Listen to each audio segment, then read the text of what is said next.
एक जगह पर जल चढ़ाना प्रारंभ कर दो। याद रखना, कई माताओं के भीतर भेद है। सियोर वाला महाराज कहता है एक लोटा जल सारी समस्या का हल।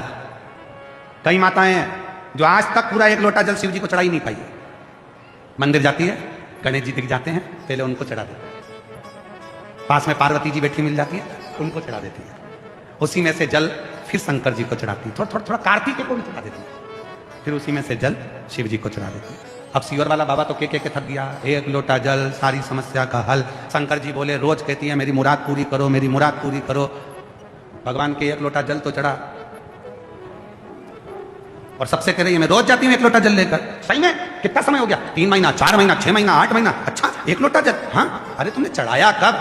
थोड़ा सा लेकर पार्वती जी के पास पहुंच गई, थोड़ा सा लेकर गणेश जी के पास पहुंच गई, थोड़ा सा जल कार्तिकेय के पास पहुंच गए। जब शिव पुराण कह रही है कि शंकर जी का जैसे ये शिवलिंग है, ये शंकर जी का शिवलिंग, ये जलाधारी माँ पार्वती जी का हस्त कमल है। ये सामने बीच में जो मोटी लाइन है वो शंकर जी की छोटी बेटी अशोक सुंदरी है। जो शिवलिंग के ऊपर जलाधारी में से एक एक बूंद पानी नीचे गिरता है, वो शंकर जी की 5 लड़कियां जया, विषहारा, शामलीबारी, दौतली, देव है। और शंकर जी की जलाधारी के यहाँ से जो पानी नीचे गिरता है उसके राइट में गणेश जी, लेफ्ट में कार्तिकेय जी हैं। जहां से जितनी मोटी जलाधारी होती है उसमें से पानी रिसकर जो नीचे जाता है उसमें 64 योगिनियां हैं। 64 योगिनियों के बाद जो जल बहकर सामने जाता है उसमें 33 कोटि देवता हैं। ब्रह्मा, विष्णु और महेश एक ही शिवलिंग के मध्य में, नीचे और ऊपर विराजमान है। ऐसा पूरा 33 कोटि देवताओं का पूरा चक्र एक शिवलिंग के अंदर है। तो तुम्हें अलग से गणेश जी को जल चढ़ाने की जरूरत क्या? तुम्हें अलग से पार्वती जी को जल चढ़ाने की जरूरत क्या? तुम्हें अलग से कार्तिकेय को जल चढ़ाने की जरूरत क्या? एक लोटा जल शिव को चढ़ाओ, सबको मिल जाएगा। गमले में जड़ में पानी डालो, पत्ती और फूल तक पहुंच जाएगा। पर आज तक लोग समझ नहीं पा रहे। वो कह रहे हैं हमने एक लोटा जल चढ़ाया पर बाबा हमारी सुनता नहीं है। जिसने एक लोटा चढ़ाया बाबा ने उसको एक पत्र है, इसी का पत्र है जो अभी कथा चल रही है, उसी के हिसाब से पत्र देखिए, कांच में जड़ा के दिया है पत्र को, साधुता। मैं गुरुजी आपके प्रणाम करती हूं। मेरा नाम प्रियंका शर्मा और मेरे पति का नाम मुकेश शर्मा है। मैं चित्तौड़गढ़ जिले के निगड़िया गांव राजस्थान की रहने वाली हूं। कहीं बैठी हो तो हाथ हिला सकती हैं, अगर कहीं बैठी हो तो हाथ हिला सकती हैं। कहीं पर बैठे हो तो हाथ हिला सकती हैं, अगर कहीं बैठी हैं तो हाथ हिला सकती हैं। मेरा नाम प्रियंका शर्मा और मेरे पति का नाम मुकेश शर्मा है। मैं चित्तौड़गढ़ जिले के निगड़िया गांव राजस्थान की रहने वाली हूं। गुरुदेव, मेरी शादी को 21 साल हो गए थे। 21 साल हो गए, मुझे संतान का सुख नहीं मिला। कहीं बैठी हैं? हाँ दिख गए बेटा, आ जाओ आ जाओ, ले आओ। शादी को 21 साल हो गए, मुझे संतान नहीं थी। गुरुदेव, ऐसा कोई डॉक्टर नहीं बचा दिल्ली से मुंबई तक का जिसके मैंने इलाज ना करवाया। जगह जगह जाकर खोदी भरवाई पर भी संतान नहीं आई। सब हिम्मत हार गए। 21 साल निकल गए, आस छोड़ दी। जब पूरी आस छोड़ दी तब मेरी ननन ने बताया कि आस्था चैनल पर प्रदीप मिश्रा जी की कथा आती है, वहां आसन लगाकर सुनो।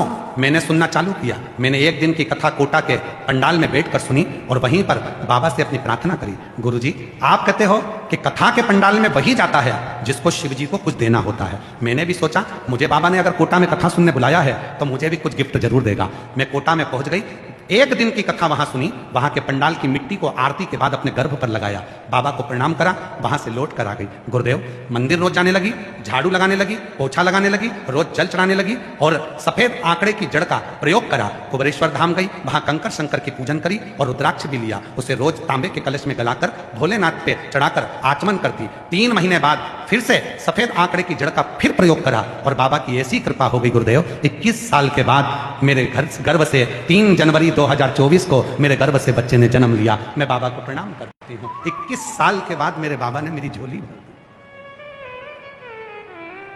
अब ईमानदारी से बोलना मेरी जीजी हो, 21 साल में कोई आस लगा के बैठा रहेगा क्या?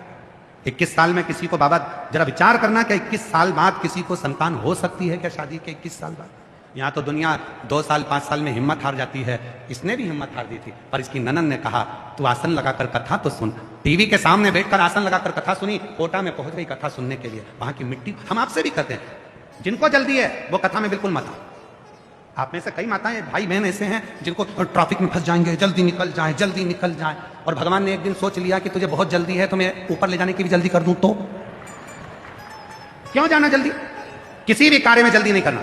मंदिर है, आराम से जाओ, तुम्हारे घर का काम हो जाए तब जाओ। जरूरी नहीं है कि मैं अब भी जाऊंगी, मेरे घर में इतना काम पड़ा और अब भी जल जल चढ़ाऊंगी, नहीं, तुम पूरा काम निपटाओ, पति के लिए टिफिन बनाओ, बच्चों को स्कूल पहुंचाओ, आराम से सास के लिए भोजन बनाओ, तुम्हारा माता पिता बीमार हैं, सास ससुर बीमार हैं, उनकी सेवा कर लो, सेवा करने के बाद बच्चे लोगों को टिफिन विफिन बनाकर आराम से उनका सारा काम निपटा कर जब फ्री हो जाओ तब एक लोटा लेकर मंदिर जाओ। बाबा भी कहेंगे आ गई, हाँ, सबका काम करी आई, हाँ, किसी का दिल तो नहीं दुखेगा, नहीं, अब मैं सबका काम कर कर आखिरी में अपने पापा से, अपने बाबुल से, अपने पिता से मिलने के लिए आई हूं। और बाप के पास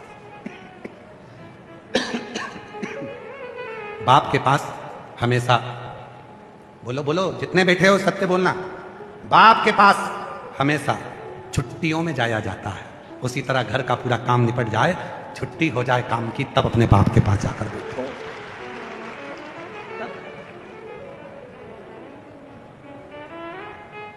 अब इधर पति चिल्ला रहा, कहां चली गई? मंदिर में बैठी लोटा जल चढ़ा रही, पति आवाज लगा रहा, सास ससुर उधर आवाज लगा रहा, बच्चे चिल्ला रहे, mummy tiffin tiffin tiffin, school जाना, स्कूल, मैं अभी आई जल चढ़ा के 2 मिनट में, वहां भी मन नहीं लग रहा, वहां भी मन नहीं लग रहा, स्कूल में बच्चे तैयार बैठे और वो मंदिर में बैठ के वहां भी मन नहीं लग रहा, जल्दी जाना जल्दी जाना जल्दी जाना। और भगवान कह रहा है, ना जी भर के देखा, ना कोई बात की बड़ी,